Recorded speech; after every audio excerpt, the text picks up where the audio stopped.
नमस्कार और हमारी आज की इस खास चर्चा में स्वागत है। आज हम एक ऐसे नाम पर बात करने वाले हैं जो टेक की दुनिया में अक्सर गूंजता है पर शायद पूरी तरह समझा नहीं जाता। लिनक्स। हाँ बिल्कुल। हमारे पास, जैसा कि हम करते हैं, एक स्रोत है, एक ई पुस्तक जो लिनक्स की दुनिया का अच्छा परिचय देती है। तो आज हम इसी स्रोत के जरिए ये समझने की कोशिश करेंगे कि ये लिनक्स आखिर है क्या भला, कैसे काम करता है, क्या अच्छा है क्या नहीं, और कहाँ-कहाँ मतलब इसका इस्तेमाल होता है। हाँ, कोशिश यही रहेगी कि हम इसे आसान भाषा में समझें। हाँ, क्योंकि लिनक्स का नाम सुनते ही कई लोगों के मन में शायद वो काली स्क्रीन, कमांड लाइन या हैकिंग जैसी चीजें आती होंगी। बिल्कुल। पर इसकी कहानी और इसका असर वो इससे कहीं ज्यादा गहरा और ज्यादा फैला हुआ भी। तो चलिए फिर शुरू करते हैं। सबसे पहला एकदम बुनियादी सवाल, ये लिनक्स आखिर है क्या? देखिए, लिनक्स आसान शब्दों में कहें तो एक ऑपरेटिंग सिस्टम है। जैसे आपके कंप्यूटर पर विंडोज होता है या मैक पर मैक ओएस, बिल्कुल वैसा ही।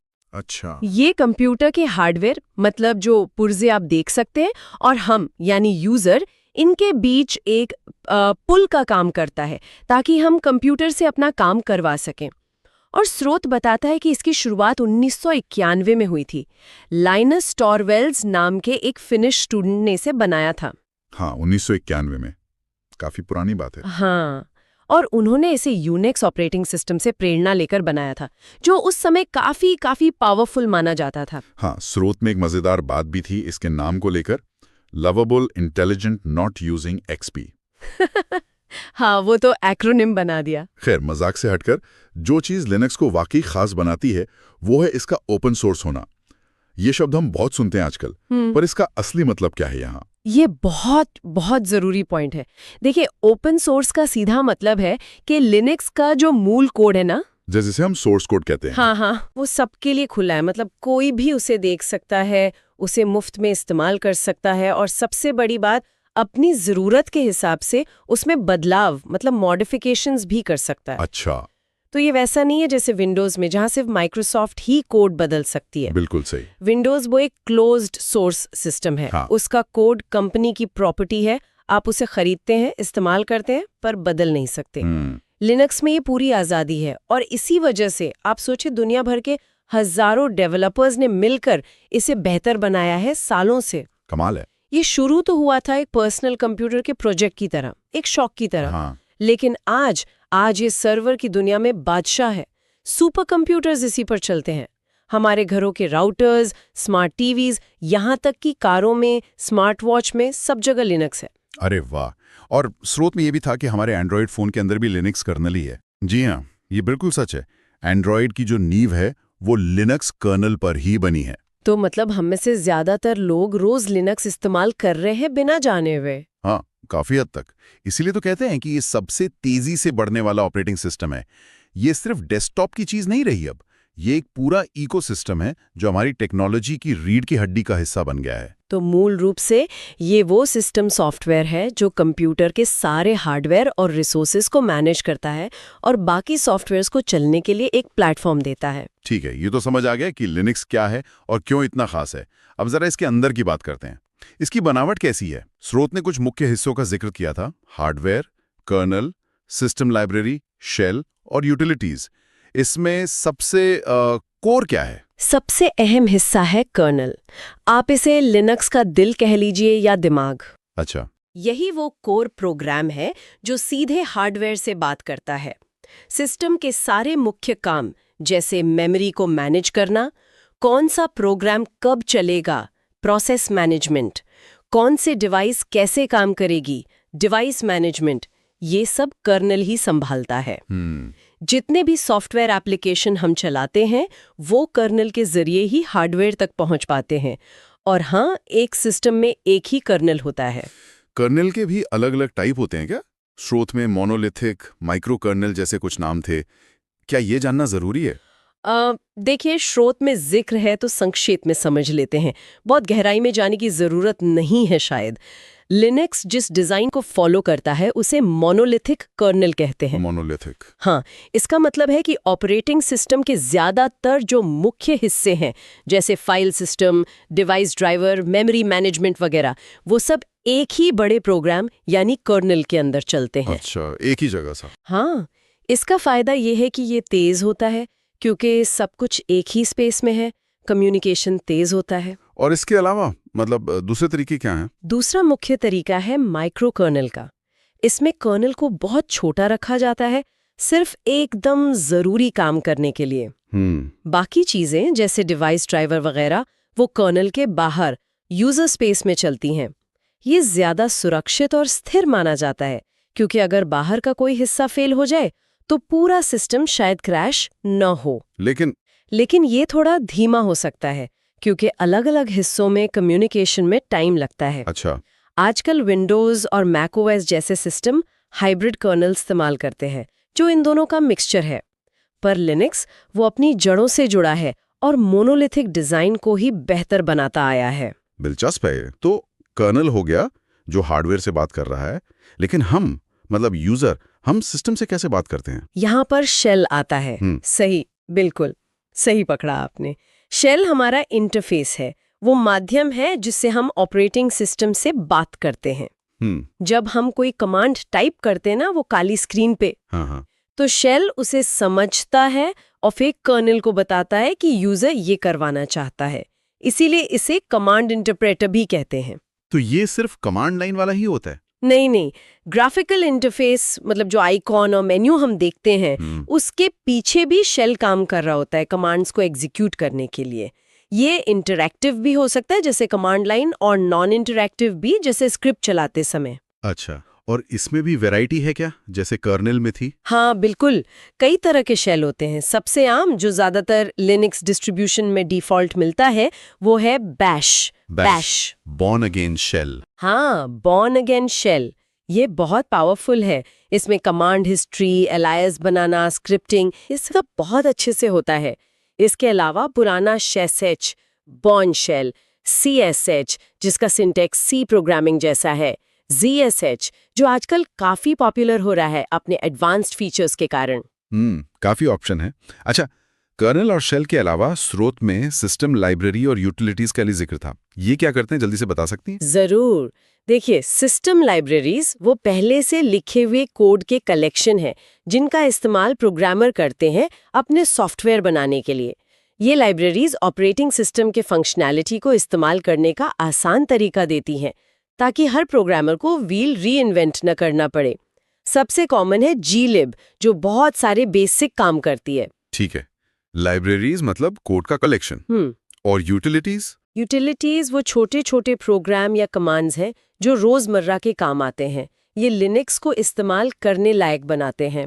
जैसे फाइल मैनेजमेंट के लिए ls list, cp copy, mv move, rm remove, text देखने या खोजने के लिए cat, grep less, सिस्टम की हेल्थ देखने के लिए ps stop df, नेटवर्क के लिए ping if config, file archive करने के लिए tar gzip, ये सब यूटिलिटीज लें। अच्छा, तो ये सब मिलकर पूरा OS बनाते हैं? हाँ, हार्डवेयर सबसे नीचे, फिर कर्नल, फिर शेल और सिस्टम लाइब्रेरीज, और फिर यूटिलिटीज और एप्लीकेशंस। ये है मोटा मोटा स्ट्रक्चर। समझ गया, ये काफी लॉजिकल लगता है।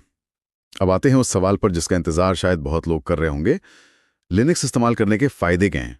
स्रोत ने तो काफी लंबी लिस्ट दी थी। हाँ, फायदे तो कई गिनाए जाते हैं। सबसे बड़ा, जैसा हमने पहले बात की, ये ओपन सोर्स है और ज्यादातर मुफ्त है। हाँ, ये तो बहुत बड़ा प्लस पॉइंट है। बिल्कुल, कोई लाइसेंस फीस नहीं देनी पड़ती ज्यादातर डिस्ट्रोज के लिए। दूसरा बड़ा फायदा है सुरक्षा। कैसे? माना जाता है कि लिनक्स का आर्किटेक्चर, उसका यूजर परमिशन का तरीका उसे विंडोज की तुलना में ज्यादा सुरक्षित बनाता है। वायरस और मैलवेयर का खतरा इसमें काफी कम होता है, इसीलिए एंटीवायरस की जरूरत भी कम महसूस होती है। अच्छा, ये तो कमाल है। और फिर है स्थिरता और परफॉर्मेंस। स्थिरता मतलब बार बार हैंग नहीं होता? हाँ, लिनक्स सिस्टम बहुत स्टेबल माने जाते हैं, खासकर सर्वर। वो महीनों या सालों तक बिना रीबूट किए चलते रहते हैं। ये हैंग भी कम होता है और परफॉर्मेंस भी अच्छी देता है, यहाँ तक कि पुराने या कम पावर वाले हार्डवेयर पर भी। ये मल्टीटास्किंग और मल्टी यूजर के लिए बेहतरीन है।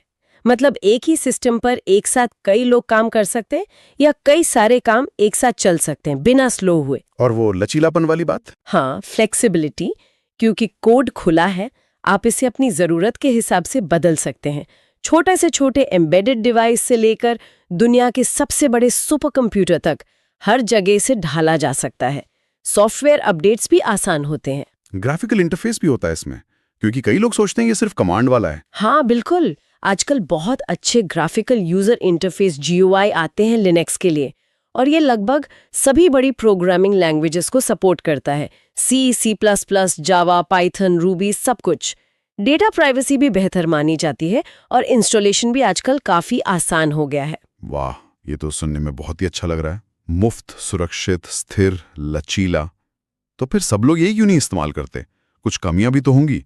स्रोत ने कुछ नुकसान भी बताए थे। हाँ बिल्कुल, सिक्के का दूसरा पहलू भी है। सबसे पहली चुनौती जो अक्सर लोग बताते हैं वो है इसे सीखना। अच्छा, मतलब मुश्किल है।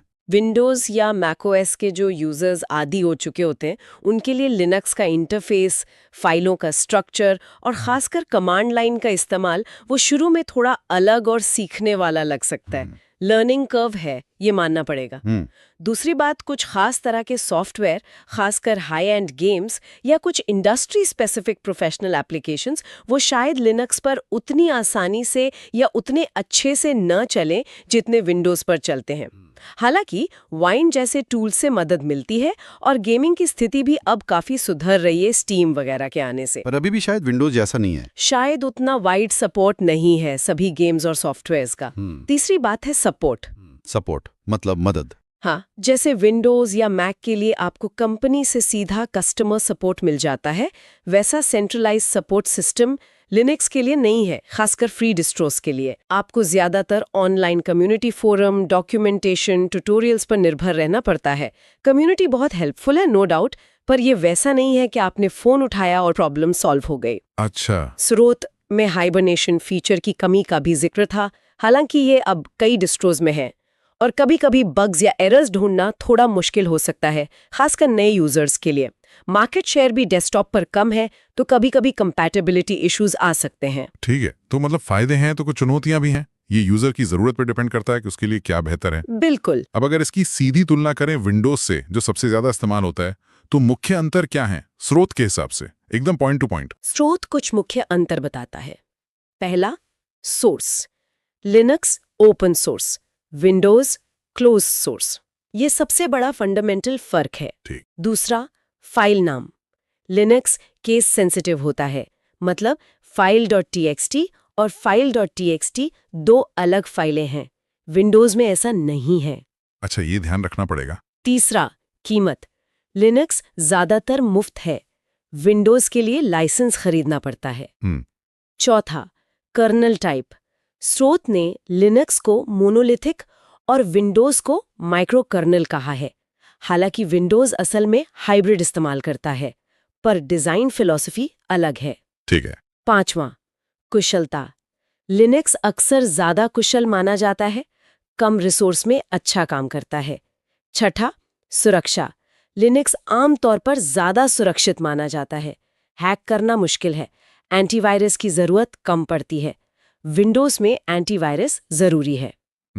ये तो काफी क्लियर अंतर है। ये वाकई दिखाते हैं कि दोनों की सोच ही अलग है। हाँ, एक खुलापन और समुदाय पर आधारित है, दूसरा कॉर्पोरेट कंट्रोल और ईज ऑफ यूज आम यूजर के लिए पर ज्यादा फोकस करता है।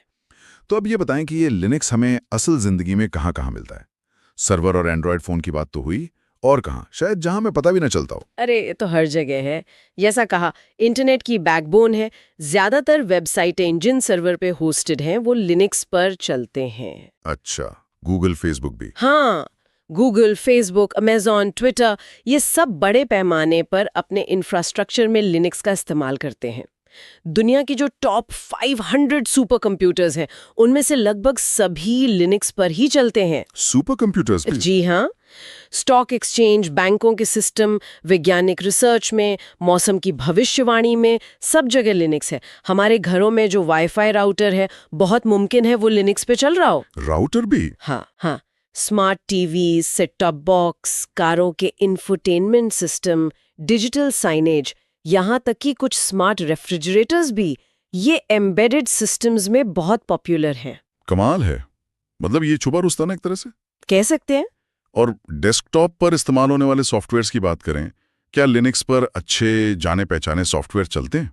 स्रोत में कुछ नाम थे। हाँ, बिल्कुल चलते हैं। बहुत सारे बेहतरीन ओपन सोर्स सॉफ्टवेयर हैं जो लिनक्स पर नेटिवली चलते हैं और कई तो क्रॉस प्लेटफॉर्म है, मतलब विंडोज और मैक पर भी चलते हैं। जैसे वेब ब्राउजिंग के लिए मोजिला फायरफॉक्स बहुत बढ़िया चलता है, क्रोमियम भी है। ईमेल के लिए थंडरबर्ड है जिसमें बैकअप वगैरह की अच्छी सुविधा है। ऑफिस के काम के लिए लिब्रे ऑफिस है जो माइक्रोसॉफ्ट ऑफिस का बहुत अच्छा और फ्री विकल्प है। कई सरकारी विभाग भी इसे अपना रहे हैं। अच्छा, लिब्रियोफिस। मीडिया चलाने के लिए VLC मीडिया प्लेयर तो है ही, जो शायद हर फॉर्मेट चला देता है बिना किसी एक्स्ट्रा कोडेक के। हम VLC तो बेस्ट है। इमेज एडिटिंग के लिए GIMP है जो फोटोशॉप जैसा पावरफुल है और बिल्कुल फ्री। वेक्टर ग्राफिक्स के लिए इंकस्केप है। वीडियो एडिटिंग के लिए शॉर्टकट या केडेन लाइव जैसे ओपन सोर्स एडिटर है। ऑडियो एडिटिंग और रिकॉर्डिंग के लिए ऑडासिटी बहुत पॉपुलर है। कोड एडिटर्स, डेवलपर्स के लिए? हाँ, visual studio code VS code जो माइक्रोसॉफ्ट का है वो भी लिनक्स पर बहुत बढ़िया चलता है और फ्री है। इसके अलावा भी बहुत सारे एडिटर्स हैं। वर्चुअलाइजेशन के लिए वर्चुअल बॉक्स है जिससे आप एक ही पीसी पर कई OS चला सकते हैं। एंटीवायरस के लिए क्लैमेवी है अगर जरूरत पड़े तो मतलब सॉफ्टवेयर की कमी नहीं है रोजमर्रा के कामों के लिए? बिल्कुल नहीं, खासकर अगर आप ओपन सोर्स सॉफ्टवेयर इस्तेमाल करने को तैयार हैं। आपने शुरू में डिस्ट्रीब्यूशन या डिस्ट्रो शब्द का इस्तेमाल किया था। ये क्या होता है? मतलब लिनक्स कई तरह का होता है। हाँ, यही लिनक्स की एक और खासियत और खूबसूरती है। क्योंकि ये ओपन सोर्स है तो कोई एक लिनक्स नहीं है जिसे आप खरीदते हैं। लिनक्स तो सिर्फ कर्नल है, उसका कोर।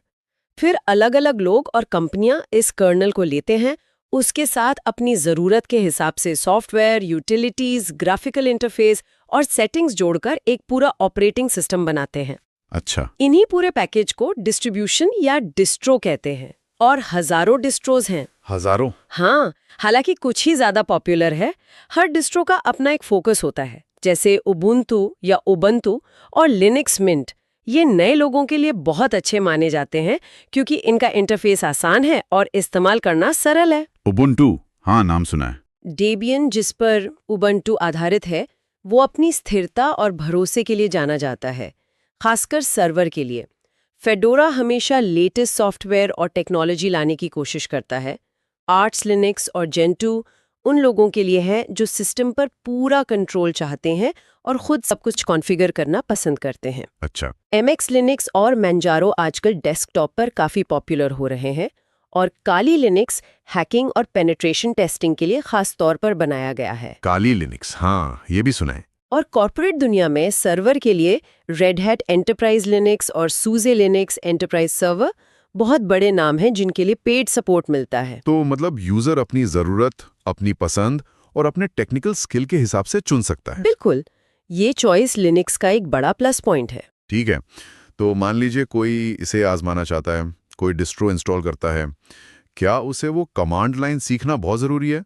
स्रोत में कुछ बेसिक कमांड्स का जिक्र था। देखिए, जैसा मैंने कहा, आजकल ज्यादातर पॉपुलर डिस्ट्रोज जैसे उबंटू या मिंट, उनमें इतना अच्छा ग्राफिकल इंटरफेस होता है कि आप अपने रोजमर्रा के सारे काम, वेब ब्राउजिंग, ईमेल, डॉक्यूमेंट बनाना, गाने सुनना, ये सब बिना कमांड लाइन के कर सकते हैं। अच्छा, तो जरूरी नहीं है? एकदम शुरू करने के लिए शायद नहीं, लेकिन लिनक्स की असली पावर और फ्लेक्सिबिलिटी वो कमांड लाइन में ही खुलती है। बहुत सारे काम कमांड लाइन से ज्यादा तेजी से और कुशलता से हो जाते हैं, और सिस्टम को गहराई से समझने और कॉन्फ़िगर करने के लिए तो कमांड लाइन जरूरी हो जाती है। तो कुछ बेसिक कमांड्स जानना फायदेमंद रहेगा। हाँ, बिल्कुल।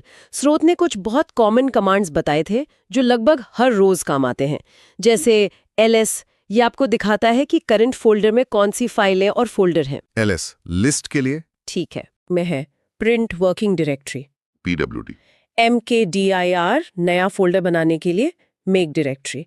rmdr खाली फोल्डर हटाने के लिए, remove directory. mkdir rmdr। rm file हटाने के लिए, और rm-r से आप फोल्डर और उसके अंदर का सब कुछ हटा सकते हैं, रिमूव। rm, ओके, थोड़ा खतरनाक हो सकता है ये। हाँ, rm के साथ सावधानी बरतनी चाहिए। cp फाइल कॉपी करने के लिए, कॉपी। mv फाइल को मूव करने या उसका नाम बदलने, रीनेम के लिए, मूव। cpmv। टच एक नई खाली फाइल बनाने के लिए। कैट किसी छोटी फाइल का कंटेंट स्क्रीन पे देखने के लिए। Touch cat. और एक बहुत जरूरी कमांड है सूडो। सूडो। हाँ, सुपर यूजर डू। कई कमांड्स चलाने के लिए आपको एडमिनिस्ट्रेटर या रूट परमिशन चाहिए होती है। सूडो लगाकर आप वो कमांड चला सकते हैं। आपसे पासवर्ड मांगा जाएगा। अच्छा, ये तो बहुत इस्तेमाल होता होगा। हाँ, सॉफ्टवेयर इंस्टॉल करने, सिस्टम सेटिंग्स बदलने वगैरह के लिए सूडो जरूरी है। फिर चमोड है, फाइल परमिशन बदलने के लिए, शट डाउन या रीस्टार्ट, सिस्टम बंद करने या रीस्टार्ट करने के लिए, डेट, तारीख और समय देखने के लिए। ये कुछ बेसिक्स हैं। शुरुआत के लिए काफी है। शुरू में शायद याद करना पड़े, पर धीरे धीरे आदत हो जाती होगी। बिल्कुल। और ऑनलाइन बहुत सारे ट्यूटोरियल्स और चीट शीट्स मिल जाती हैं। और कस्टमाइजेशन की बात, क्या हम लिनक्स को अपनी मर्जी के मुताबिक ढाल सकते हैं? हाँ, कस्टमाइजेशन लिनक्स का एक बहुत बड़ा आकर्षण है। विंडोज या मैक ओएस में आप जितना बदल सकते हैं, लिनक्स में उससे कहीं ज्यादा कंट्रोल आपके हाथ में होता है। जैसे क्या क्या बदल सकते हैं? अपीयरेंस में ये ऑप्शन मिलते हैं। आप नए यूजर बना सकते हैं या हटा सकते हैं। Add user, del user command से आप ये कंट्रोल कर सकते हैं कि सिस्टम स्टार्ट होते समय कौन कौन सी सर्विसेज अपने आप शुरू हों सिस्टम के कमांड से। अच्छा। आप चाहें तो बूट लोडर ग्रब की सेटिंग्स एडिट कर सकते हैं, जिससे ये तय होता है कि सिस्टम कैसे बूट होगा। सॉफ्टवेयर इंस्टॉल करना तो बहुत आसान है ही, कमांड लाइन से, ऐप्ट इंस्टॉल या डीएनएफ इंस्टॉल वगैरह, या फिर ग्राफिकल सॉफ्टवेयर सेंटर से। तो मतलब सिस्टम के लगभग हर पहलू को आप अपनी जरूरत के हिसाब से फाइन ट्यून कर सकते हैं। हाँ, काफी हद तक यही इसकी फ्लेक्सिबिलिटी है। तो ये सारी बातचीत जो हमने लिनक्स के बारे में की, इसका निचोड़ क्या निकलता है? क्या कहेंगे आप संक्षेप में? निचोड़ यही है कि लिनक्स एक बेहद शक्तिशाली, वर्सेटाइल और महत्वपूर्ण ऑपरेटिंग सिस्टम है। ये सिर्फ कुछ कंप्यूटर गीक्स या हैकर्स के लिए नहीं है, बल्कि ये आज की जो हमारी डिजिटल दुनिया है, उसकी नींव का एक बहुत अहम हिस्सा बन चुका है। इसका जो ओपन सोर्स मॉडल है, वो इसे एक खास ताकत देता है। ये ज्यादातर मुफ्त है, ये आमतौर पर ज्यादा सुरक्षित है, ये बहुत लचीला है, और इसके पीछे एक बहुत बड़ी ग्लोबल कम्युनिटी है जो लगातार इसे बेहतर बनाने में लगी है। लेकिन चुनौतियां भी हैं। हाँ, चुनौतियां भी हैं। इसे सीखने में शुरू में थोड़ी मेहनत लग सकती है, खासकर अगर आप विंडोज के आदी हैं। कुछ खास तरह के सॉफ्टवेयर या गेम्स का सपोर्ट शायद उतना अच्छा ना हो, और सपोर्ट के लिए आपको कम्युनिटी पर ज्यादा निर्भर रहना पड़ता है। लेकिन इसके जो फायदे हैं, खासकर सर्वर एनवायरनमेंट में, डेवलपमेंट के कामों में, या जहां स्टेबिलिटी और सिक्योरिटी जरूरी है, वहां ये अक्सर इन चुनौतियों पर भारी पड़ते हैं। सही कहा। ये सिर्फ एक ऑपरेटिंग सिस्टम नहीं है, ये एक अलग फिलॉसफी, एक अलग अप्रोच है टेक्नोलॉजी की तरफ, जिसमें खुलापन है, सहयोग है और यूजर को ज्यादा आजादी है।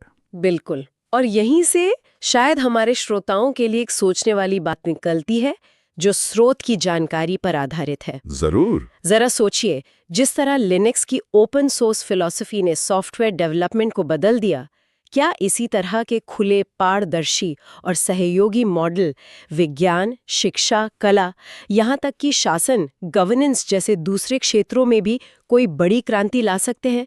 या फिर एक और सवाल, लिनक्स जैसे ओपन सोर्स सिस्टम और विंडोज जैसे क्लोज्ड सोर्स सिस्टम के बीच का चुनाव, क्या वो सिर्फ टेक्नोलॉजी का चुनाव है, या फिर वो टेक्नोलॉजी पर नियंत्रण, कम्युनिटी की भूमिका और इनोवेशन कैसे हो, इसको लेकर दो अलग अलग विश्व दृष्टिकोण, दो अलग अलग दर्शनों का प्रतिबिंब है? वाकई ये बहुत गहरे सवाल है सोचने के लिए।